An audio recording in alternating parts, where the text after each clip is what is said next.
What is up, guys? It's Jacob from Quad Hunting, and this is my predictions for the Survivor Series pay-per-view WWE is putting on this weekend. So, just going to kick it right off. No particular order. Starting off with the Lesnar-Goldberg WrestleMania 20 rematch. This one, there's not really much to say about it. They're trying to hype this match up. They're doing a decent job of it. I mean, I'm interested. Let's say it that way. I am interested in the match, but more because I want to see how it's going to be. Is it going to be more like their mess at WrestleMania 20, or is it going to be better?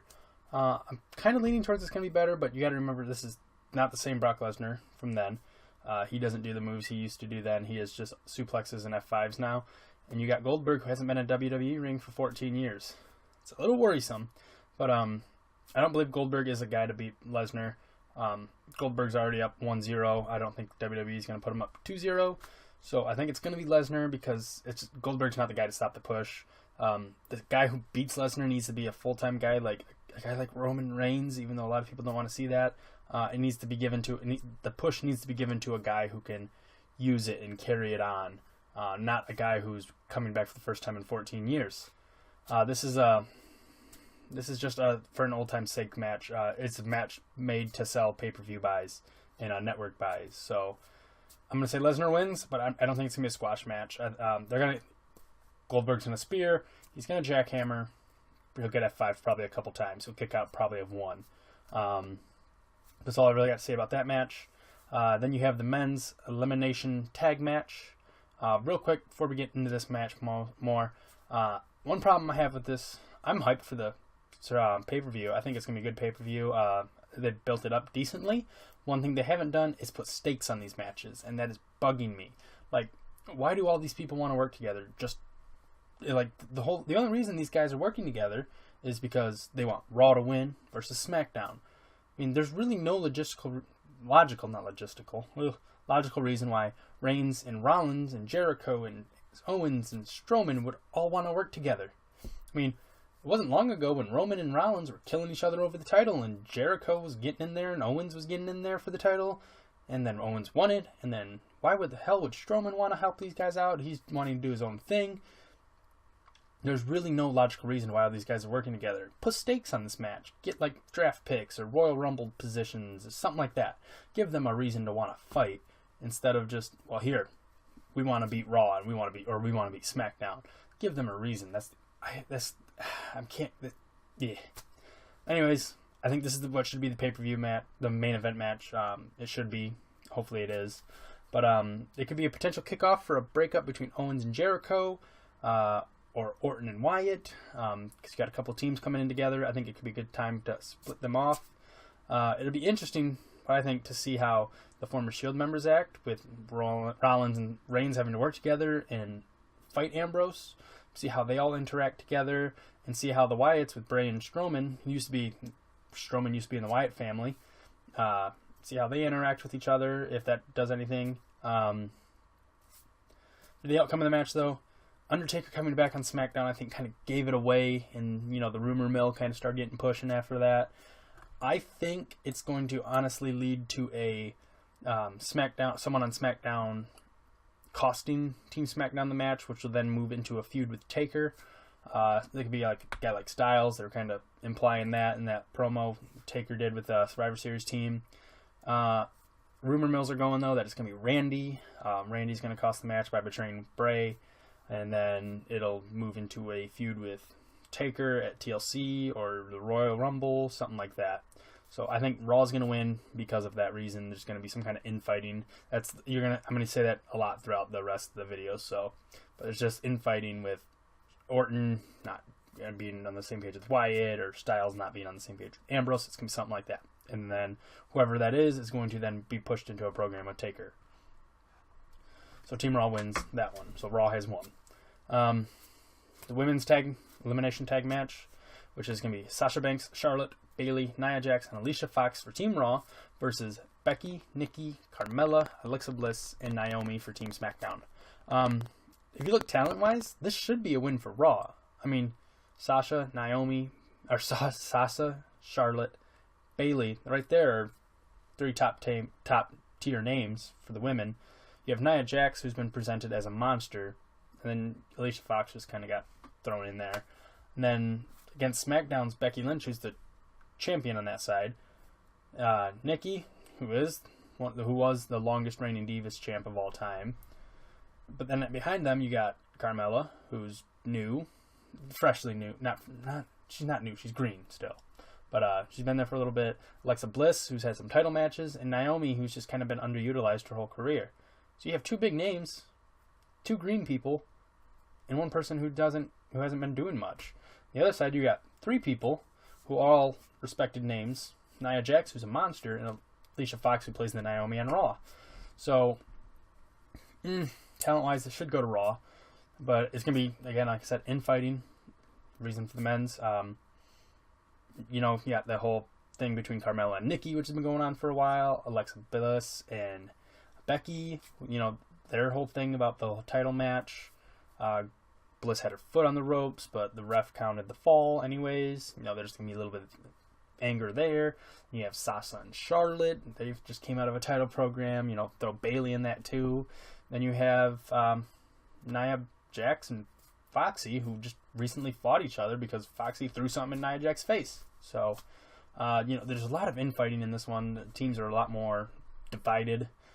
But my prediction is Sasha and Charlotte can't stay on the same page, and it's going to cost Team Raw the win. It's going to go to Team SmackDown. So Team SmackDown wins women's. SmackDown has one. Raw has one. Moving into the tag team elimination match for Team Raw is New Day, Enzo and Cass, The Club, Shining Stars, and Sheamus and Cesaro. Versus Slater and Rhino, the American Alpha, the Usos, Hype Bros, and Breezango. I think that's Breezango. This could go either way again. All these can go either way. It's just, that's how great it's kind of been. It's unpredictable. You don't know. But I look at the Raw side, and there's just a lot more infighting there than there's on SmackDown. Again, infighting. It's a common thing of this. Enzo and Cass and The Club have had issues. The Club and New Day have had issues. Cesaro and Sheamus, they have issues together, and they're a tag team. So I think that they're all going to kind of get eliminated. They're going to almost not eliminate each other, but they're just distracted because of things, and then they're going to get eliminated. Another prediction is I think American Alpha is going to be like the team coming out of this. They're going to be the heavily pushed. They're going to look great in the match. And I'm going to say Team SmackDown wins. There's only 6 matches. We've talked about 4 of them. And there's only 2 title matches, which is The Miz versus Sami Zayn. SmackDown has Miz. Raw has Sami Zayn.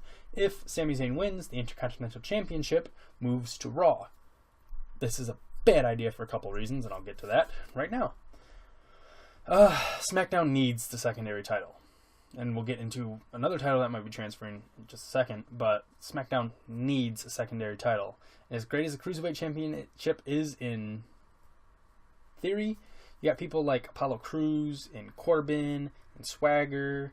You got a bunch of these mid-tier guys who need something to fight for. They're not main event guys yet, but that Intercontinental Championship will help them. Raw doesn't need a second championship. They got the U.S. Championship, which is currently held by Romans. I don't know if they're just trying to, use the stepping. I don't know how they're trying to line this all up, but SmackDown needs a secondary title to fight for. That's not the Cruiserweight Championship, because as great as that is in theory, the Cruiserweights on SmackDown, there's only a limited number of guys who can fight for that. You're not putting Baron Corbin against the Cruiserweights. Otherwise, it's going to look like what TNA had with the X Division, where Samoa Joe was fighting in the X Division. That's not what WWE's going for. They're going for a strict Cruiserweight division. So, I don't like it very much, the whole idea of the Intercontinental Championship leaving. So, my prediction is that Miz is going to retain because Miz is going to retain, but Sami's going to win via disqualification because Ziggler comes in and because he's still got beef with Miz. And Ziggler super kicks him or something, and then Zayn wins but doesn't get the belt because Miz retains via DQ. Then we have Brian Kendricks versus Kalisto for the Cruiserweight Championship match, which is now, if Kalisto wins, the whole Cruiserweight division moves to SmackDown. It makes sense, and like I said, for another reason it doesn't, but the reason it makes sense is because starting this week, actually, After SmackDown, the 205 Live is going to premiere, which is a cruiserweight show that they're doing. I guess they're trying to, keep moving off the popularity of the Cruiserweight Classic they did. So, I mean, maybe you put them on SmackDown just because right after like a cruiserweight match gets done, they can go into 205 Live. But like I said, I don't like it because what are guys like Corbin and Cruz and Swagger, those mid-tier guys, what are they going to do while they don't have the title to go for, because they're not going to go into the cruiserweight title matches. They're not ready to go up to the main event. So, I mean, and they're already kind of forgotten about on Raw, which is a 3-hour show. Moving them to SmackDown's not going to help. SmackDown's a 2-hour show. There's even less time to try to feature these guys. But I'm going to say if Kalisto wins, then you know for sure the Intercontinental Championship's going to Raw. I mean, it's almost for sure at that point. It's a swapping titles thing. So, those are the 6 matches. I'm going to say Kendrick wins just because I don't want to see this happen. But I could very well see Kalisto winning. And if he wins, be prepared for Sami Zayn to take the Intercontinental Championship over to Raw.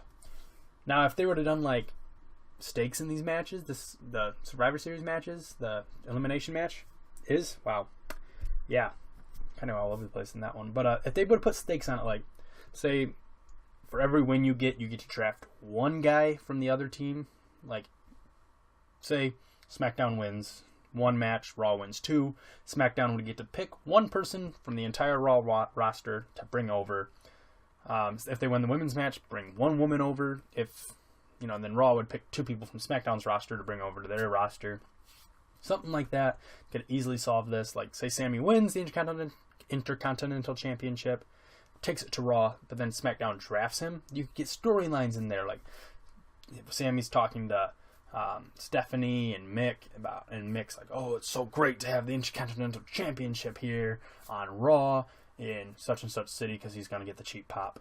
But, and then Sami just goes, hey, by the way, I signed a contract now to go to SmackDown, so I'm taking the belt with me. So it's not actually here on Raw. That could have made for a good storyline where Stephanie and then Mick try to screw Sami out of the title to try to keep it, and Sami retains, that kind of stuff. It could have led to stories, but they didn't put any stakes on these matches, and that's a bad doing by WWE. But there will be a live stream for this Survivor Series. I may be a little late. I'm not sure yet. I'm going to try to get there on time, but I may be a little late. So if you like the video, leave a like, favorite, subscribe, leave comments, all that good stuff. Leave your predictions. And I will see you guys for the live stream this Sunday. See ya.